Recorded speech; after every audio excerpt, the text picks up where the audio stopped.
Welcome to Unscripted with Jeff Pedowitz. I sit down with remarkable people from very different worlds, security and science, business and medicine, technology and the arts, for honest conversations about AI and where it's taking us. No scripts, no talking points, just what they actually think. I'm Jeff Pedowitz. Let's get into it. We're live. My guest today is hard to put in one box, and that is the entire point. Zaheer is a research physicist. He's built instruments for NASA. He's ran shots at Laser Fusion Lab, and he's also a co-founder of the National Center for Nuclear Security. Then he became an AI entrepreneur, putting machine learning to work on everything from material discovery to mergers and acquisitions. And now he's building the first true Space MBA, helping shape and finance an industry that could be worth close to $2 trillion within a decade. So he sits at an intersection almost no one else does: artificial intelligence, quantum, and space. And he thinks about all of it as a practicing Stoic, drawing on Eastern, Western, and indigenous ideals in equal measure. Here's what I want to find out. When you've built things that have to work in deep space on the very first try, what do you make of the way the rest of us talk about AI? Where is it real? Where is it hype? And where does it actually let us do once we leave the planet? Zaheer, welcome to Unscripted. Let's get into it. Hey, Jeff, thanks so much for having me. I joined you on game day. That's why I'm wearing my U.S. men's national team. Let's go.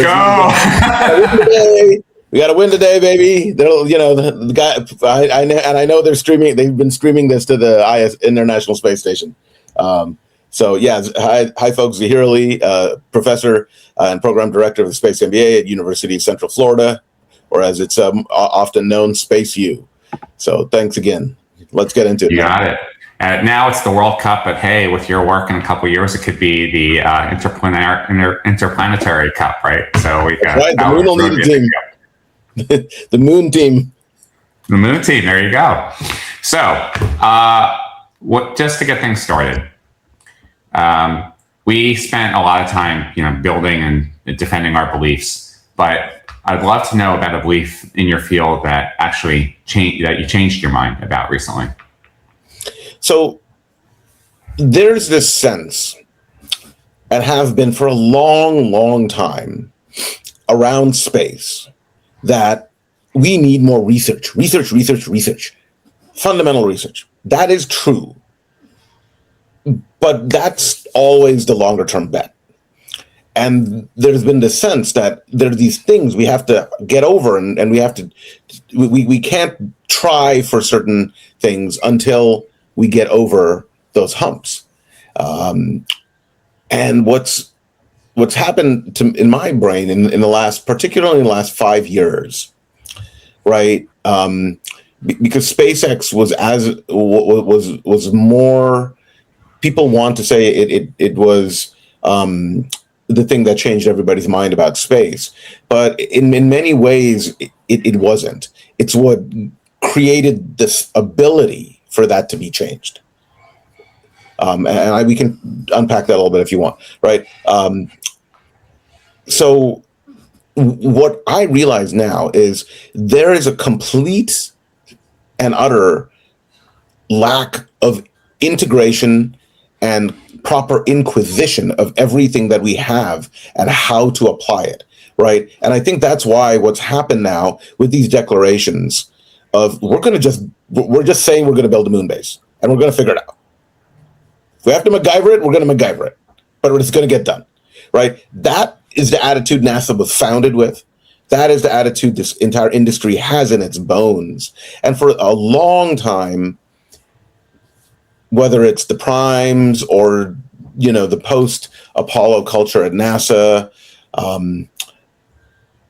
they lost, the industry lost that. And SpaceX pulling the agile and other fresh ideas from software, agile for hardware, from Tesla, right? That factory, right? So it sounds like you're referring more to the business cases, right? Because, certainly whether it is in AI or space, technology is always pushing innovation, and those innovations can go mainstream and change life. I think what we're seeing now, just that because of the rate of investment and how quickly AI has been changing over these last 5 years and will continue to change, businesses are both excited and overwhelmed, right? They don't know what they don't know. They don't know where to start. Everyone's telling them do AI, do AI, do AI, but most businesses are barely getting off the ground with prompting. They haven't even scratched the potential of the capability that's already in market now. Yeah, the thing with AI, it's like any technology. We have to right size it.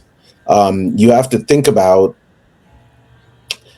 the applications and where that makes sense. So my approach has been, you take a value chain. You're interested in something, whether it was materials discovery, and why have the simulations always been limited?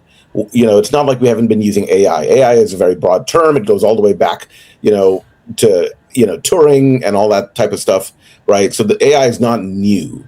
Methods are new. Our capability, because of the hardware and storage now available, is something that really unlocked a lot of what had been theorized over the last 30 years, but couldn't actually be applied. Right? So what does all that mean? Well, you take apart a workflow, like I did with the materials, and we looked at, okay, well, this is where the gaps are. This is where things have failed. This is where there's an opportunity to try to use all the research and data that's available to train something to understand a problem that we are having trouble getting a computer to understand, right? In a business sense, with M&A, what did we do? We took it apart and we said, where is the friction? Well, deals have a huge failure rate on thesis. What is the cause? Most of the time, it's poor due diligence. What causes poor due diligence?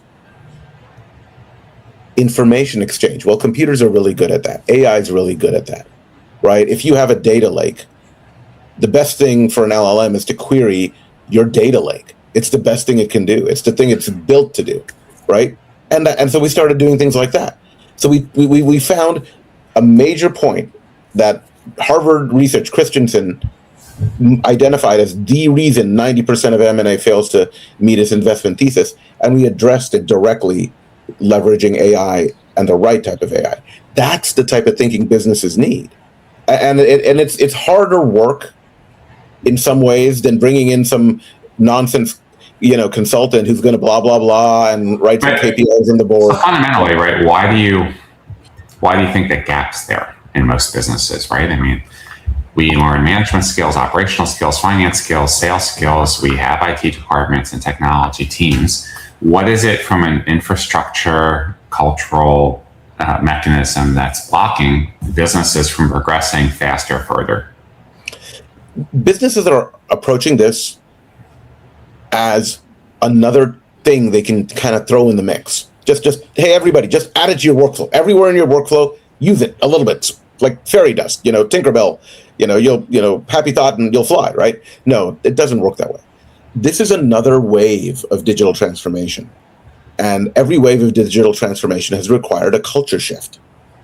And they're failing at that, right? Our own community in the ASFAI, right? We're part of the team from MIT that published that study on the failure of AI deployments. The media picked it up as if, AI is dumb and whatever, and they missed the point entirely that our colleagues made, which was that people are approaching it in the wrong way, and it needs a culture shift. So that is where I think businesses really need to think, even if they're small, right? Well, because it's like having a new employee or a kid in your life, right? You can't just randomly toss it in. You have to rethink your entire day, your entire cadence of everything, and that applies to your business workflows as well. It's an interesting dichotomy, right? Or these opposing forces, because we grow up in a society, we want immediacy, immediate gratification. Yes. We can buy something on Amazon. We can communicate instantly, send email instantly, and all these things. But we're pressured by stock prices and monthly performance and quarterly performance, yet real work takes time. And I think businesses are constantly trading off what they should be doing to get better over time versus what they absolutely have to do today. And I think that's another reason why it's not just AI projects. AI is just another symptom, right, of this inability to allocate ongoing systemic long-term thinking to do the right things. I mean, this is innovator's dilemma, right? You know, where the very things that make you successful at delivering to the customers you have today are what prevents you from innovating internally. It's like an immune system. Right, you go to, I mean, you just look at medicine and the fact that, right, we live in a society where you still have to send your files from one doctor to another. I mean, how insane is that?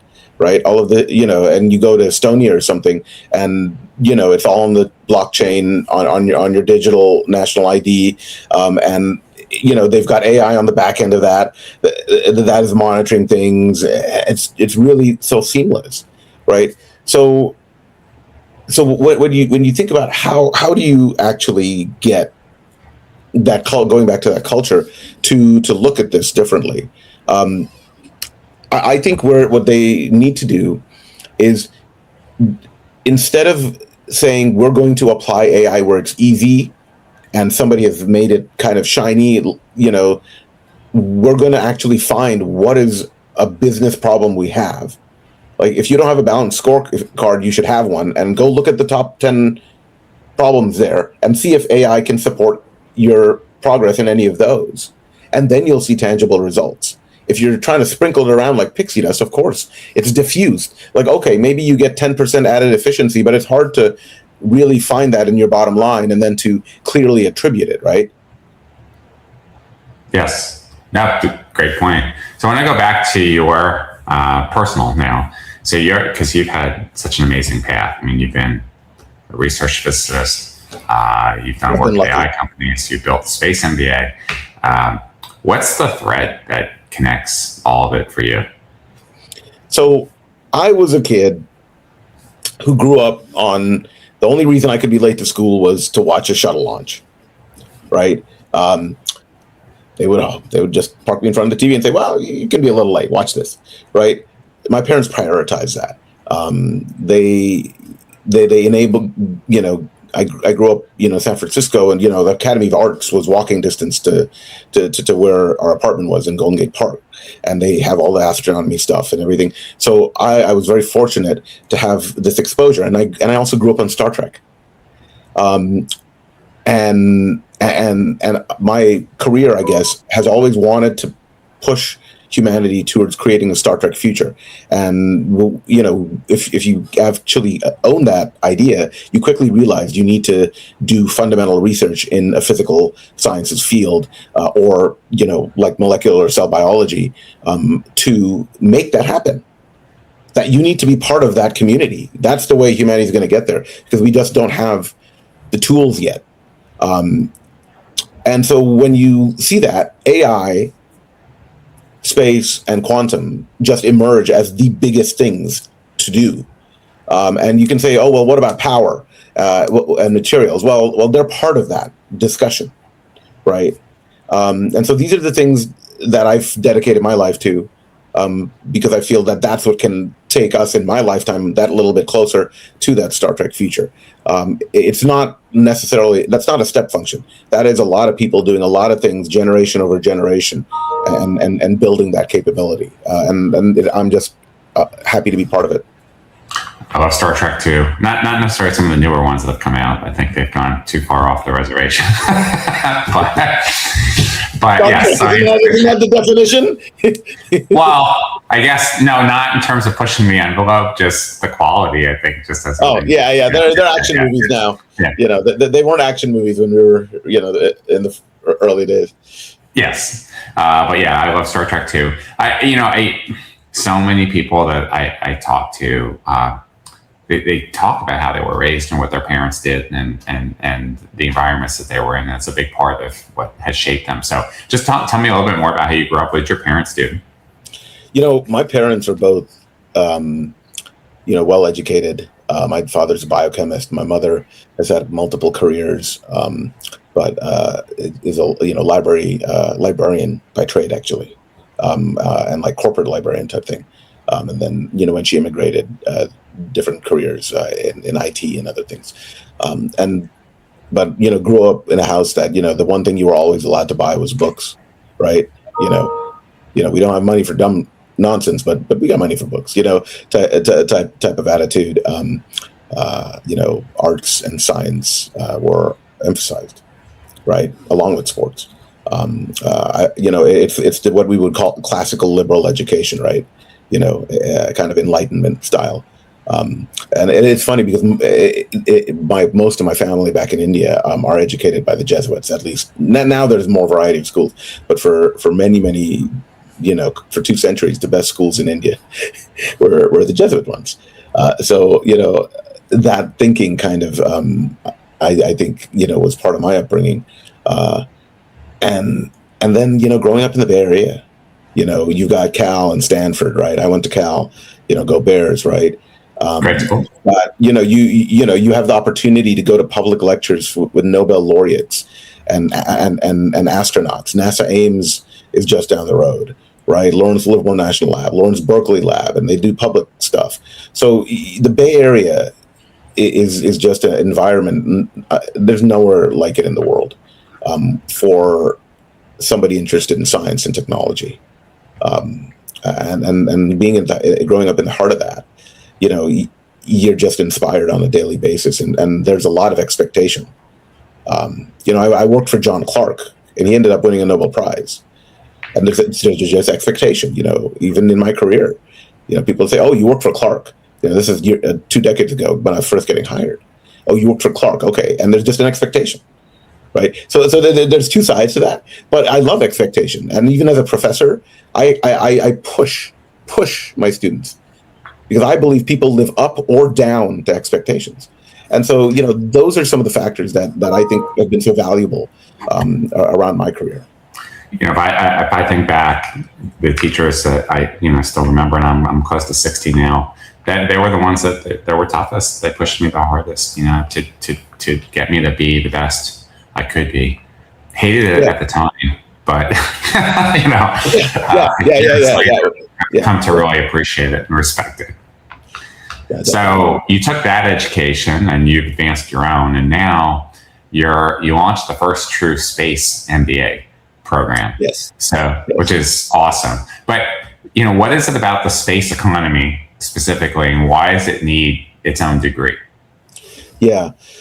So, this sector is just different from all others. Right. Aerospace was never one sector. It was because space was tucked in, and there was a lot of aero stuff that went into it, and it was more an economic classification. But when you think about it, there is a harsh separation, and there's a difference of thinking. There's a lot of overlap, but it's a Venn diagram, and so that sector is deep bench strength in science and engineering, but it's weaker in many fields. And so there was an idea that, hey, look, the commercial side of this is now dominating, and that's where the exponential growth is going to happen.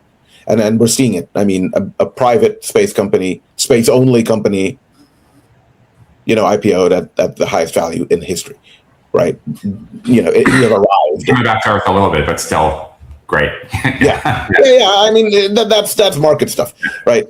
I'm not stressed about that. My point is, it's a flag planted at the head of all other economic sectors to say, we've arrived, guys. And so why did I create a degree, the first management degree, now the first MBA, right? We started this 6 years ago. And the idea was that people are going to be needed to continue this growth, and we're going to have to pull people in from other sectors to make this economy work. The same way we did in tech, the same way we've done with AI, where we pull in people from other areas, design, arts, bio, this, that, to help drive this. But they have to become literate in our industry, right? So the degree is designed to do that. So you get the MBA, but along with the MBA, you're getting this network and you're getting this deep immersion into space. So, where an accounting course could teach an accounting case based off of a bicycle factory, they're going to teach it based off of a satellite factory. So it's not just space-focused electives tacked on to an MBA. It's, immersion in the industry. So you're literate. And then for our scientists and engineers, they get that uplift of the leadership, the organizational and behavioral management, the finance that they might not have, right? They're very highly quantitative, but the books are. So you've just finished your first cohort, right?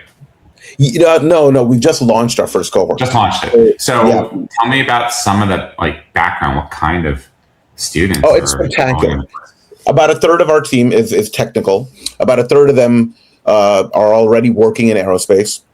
We have people sitting at the Space Force. We have people at the primes. We have startup founders. I'm really proud of the fact that we're a very inclusive and diverse cohort. We've got a significant percentage of women. I'd like to get that up to 50%.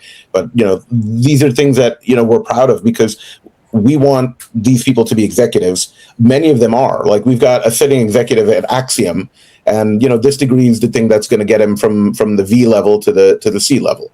That's the way we think about it. So these are people, many of whom are already in the industry, but then we have folks who are doctors, lawyers, marketing professionals, VCs who, hey, this is how I'm getting into space. And they're very exciting as part of the cohort, because they bring these different perspectives. So it's a lot of fun to see the interactions and the way that the class and the cohort look at issues and pull these things together from these different perspectives. It's very powerful. Some of my former students, head of space for KPMG, for example, head of the Space Force Association. We've got a couple, officers, executive, high ranked officers in the Space Force, but also folks in Hollywood, right? So they're driving the industry, and that's what we expect of this cohort as well. That sounds amazing. I don't know. I might have to sit in on a couple of your classes, check it out. Hey, you'd be very welcome. Thank you. So you've built several AI companies, materials discovery, one for M&A. Where does AI genuinely change the game, and where is it oversold or overhyped? I think it's overhyped in the transformative nature that it gets talked about a lot. For a lot of business, they don't need to be transformed. They need tactical support. And that's coming from the fact that the people who are advertising and things like that right now, are platform owners. So they want the scale, they want the enterprise clients, they want transformative opportunities, because that makes it worth their time, right? But for a lot of business, if you're under $500 million a year, market cap, which is like most businesses, right? That's not who you need to be talking to. You need to be talking to the small, technical consultant shops. They're all over. Go to your small business association, go to your local chamber of commerce, check out who's around you, deal locally so that you can actually meet with people and interact with them, I believe. And there are a lot of these folks. I can make recommendations of a half a dozen, from little firms that I know, but they're often practitioners, and they will go in and understand your business and then say, okay, this is where we can actually deploy something that'll move the needle. And so that's where it's not overhyped. That's where it can make a very significant difference. One use case that I really want to publish on, actually, I'll just share with you, is the shrimp industry in Ecuador has been using AI to identify, certain high breeding, etc. They use different types of multispectral imaging. It's super technical. It's amazing, right? They have models because they have so much data going back years and years of their own, that they were able to train these spectacular models that, narrow but highly, highly precise AI. To identify the best shrimp, the diseased ones, the blah, blah, blah. And so they produce the best quality shrimp in the world. Like, Ecuadorian shrimp are I couldn't believe they are the best, just the best. It's probably not the first country that comes to mind when you're thinking of shrimp. Yeah. But it's just crazy. So they're just in massive AI workflow around identifying them. Then they have the AI and the breeding. They've incorporated space data. That's how I got to talk to them, because I was looking for use cases of GIS data. And so they're looking at their massive farming from space, and it's spectacular. And what they did was they went and looked at where specific use cases of AI could move the needle for them, right? So within a couple years of this, they had completely eliminated certain diseases from their stock, just gone, because they were able to use the AI. Excellent example, right? And where so we think about using AI Yes. as intelligence and to help us process information, but the inspiration still comes from the It has to be human. right? Yeah. It's about good questions. If you can't ask a good question, all the AI in the universe is not going to help you. No, that's true, which even goes back to, the prompt, right? In an LLM. I mean, you can have a lay person entering a prompt, or you have an expert entering a prompt. You can either get a very different answer. So it does start off with experience, judgment, strategy, taste, that human ability, context. These are all capabilities that AI is not remotely close to having, but yet still a powerful partner. And it won't. It's funny. I'm a member of the American Society for AI. I've been a practitioner. I've built, I've governed, blah, blah, blah. I've been on all sides of this. I've sold, I've bought. But I'm not somebody who has this aspiration of artificial general intelligence. The AGI, the Kurzweil, the singularity moment. It's not clear to me that the current way we do things will ever be able to approach that. And you go talk to the neuroscience guys, and when I've asked them this question, right, what they'll say is, look, there's a density in the folding, and there's a level we just don't, like, every time we think we've nailed the number, we actually find out that it's some orders of magnitude higher. So we actually just don't know, right? It's okay. I'm a scientist. It's okay to say I don't know. That means that maybe someday, since we're both Star Trek fans, but not today. Yeah. But do we actually want AI to become sentient? I don't know that I want that. Right? Yeah, that will probably need a whole another hour for that one. But it does make me think. I mean, a lot of us, if not outright religion, certainly have degrees of spirituality, and we get into these existential conversations all the time. So you are practicing Stoic.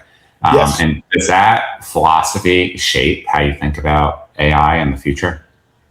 Absolutely. I mean, so you got to. So the Stoicism has these four virtues, and courage, justice, and so on. And so a lot of the way I think about AI in terms of how do we think about it, how do we govern it, what is a reality that's going to exist in the world? Like, we are going to have robo soldiers and things like this. Like, it's just inevitable because we may not want it, but somebody's going to escalate and blah, blah, blah. Like, we go there. So how do you think about the reality of this? Right. And so I was always fascinated by the fact that the most powerful man in the world at that moment, Marcus Aurelius, this is the way he set up his mind to be able to manage the shit show that was his empire. Right. And so to me, it's what helps me keep regulated through life's up and downs, personal stuff, job stuff, whatnot.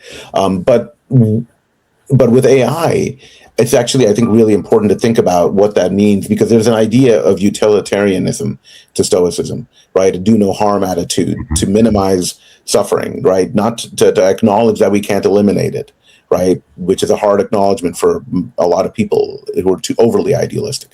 So it keeps you from kind of going to any extreme.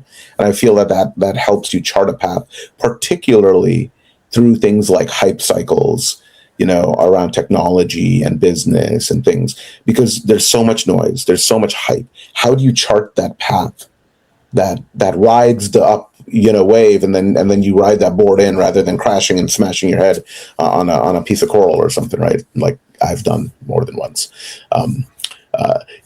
So that's, to me, it's that centering path.